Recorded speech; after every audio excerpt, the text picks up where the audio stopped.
Welcome to a video where we will look at an example problem of calculating probabilities using a contingency table.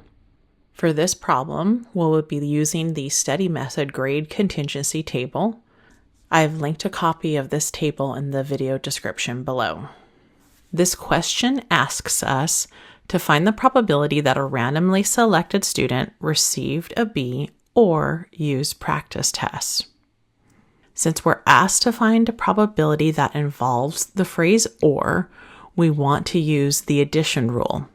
Let's take a minute and review how we use the addition rule for probability. When we're calculating an or probability using a contingency table, we want to find the probability of event A or event B occurring. We need to determine if the events are mutually exclusive, then use one of the two addition rules.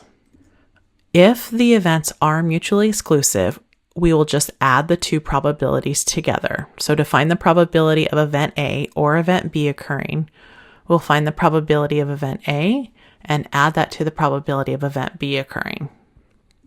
If the events are not mutually exclusive, we will add the probabilities together and subtract the overlap. So to calculate the probability of A or B, we'll find the probability of A, add that to the probability of event B occurring, and then subtract off the probability that event A and B occur.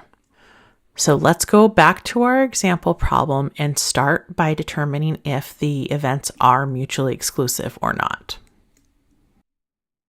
To determine if these two events are mutually exclusive, let's find the two events that the student received a B or used practice tests on our contingency table.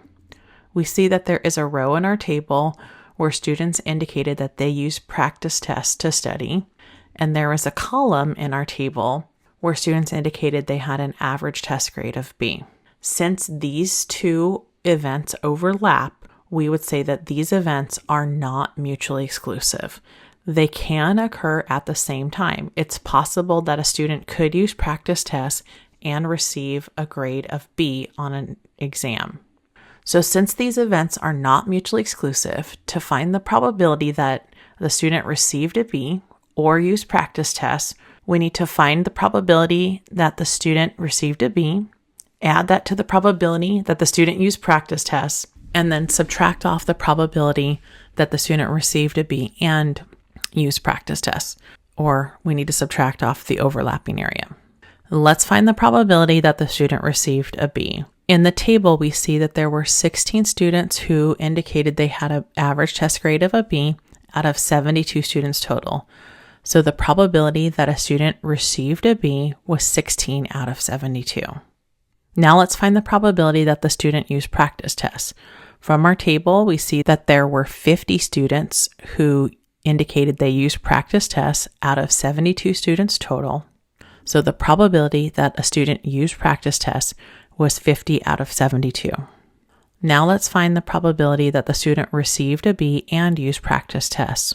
It looks like there were 13 students who received a test grade of B and used practice tests out of 72 students total. So we're going to subtract 13 out of 72. Now let's use our calculator to add and subtract these probabilities together and then convert them to a decimal. Adding these together, we get 53 out of 72. Converting this to a decimal rounded to 4 places, we get 0.7361. As a percentage, this would be 73.61%. So when you're calculating an or probability using a contingency table, look to see if the events overlap.